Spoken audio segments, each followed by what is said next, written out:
I am heading away for the weekend and I need to leave a couple of meal options for my family to have while I'm away. I'm going to have a look to see what I've got in my fridge readily available because I haven't packed and I don't have much time to go shopping now. Alright, I found half an aubergine, a pepper and a few carrots. Actually, this is a pretty good start, so I think I'm going to make 2 sabjiyan.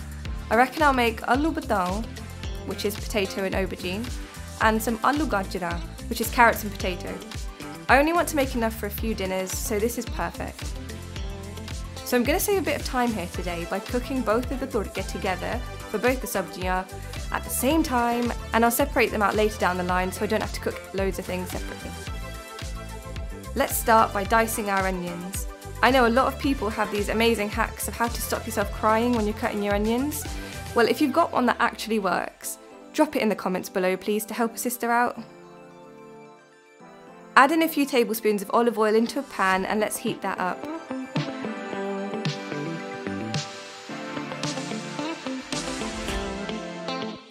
I'm going to throw in the onions and let those sizzle away on a medium gas.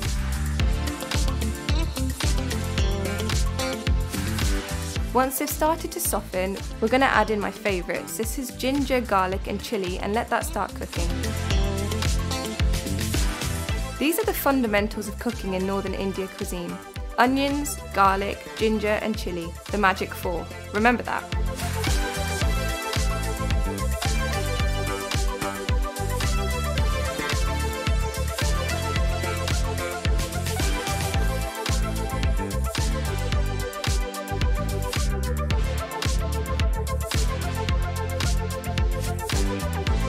Once that's all started to soften and the onions are starting to go golden brown, we're going to add in our spices. Spices are what give the depth of flavour to Indian cooking. My go-to essentials for almost all dishes are the following: salt, cumin, turmeric and garam masala. Today, because I'm making 2 small amounts of sabjiyan, I'm going to use 1 teaspoon of salt, 1 teaspoon of cumin, a teaspoon of turmeric and 1 teaspoon of garam masala. Throw them all in, let that get nice and heated up. You'll start smelling the infusion of the spices with the ginger and the garlic. And that is signalling the time to add in the components of the sabji. So I'm going to split the turka up at this point into 2 halves and I'm going to add in my veggie combos into each pan. In one pan I'm going to add that half an aubergine. I don't know what I did with the other half. Anyway, I'm going to cut that up into slices, 1 large potato and a bell pepper. The peppers and the aubergine combo is a killer. In the other pan, I'm going to chop up 2 peeled carrots and 1 large potato. I'll also try to locate some peas. I'm sure I've got some frozen peas, so I'll use those.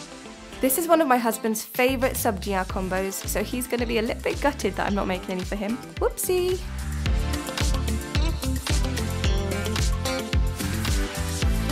This recipe is enough for roughly 4 servings, so it's perfect for what I need this weekend. That's 2 dinners sorted.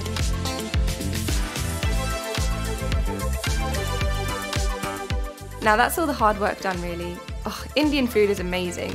All I'm going to do now is cover both pans with a lid and let them cook away, do their thing on a low gas until the vegetables have fully softened and absorbed that turka. That'll probably take about 20 minutes.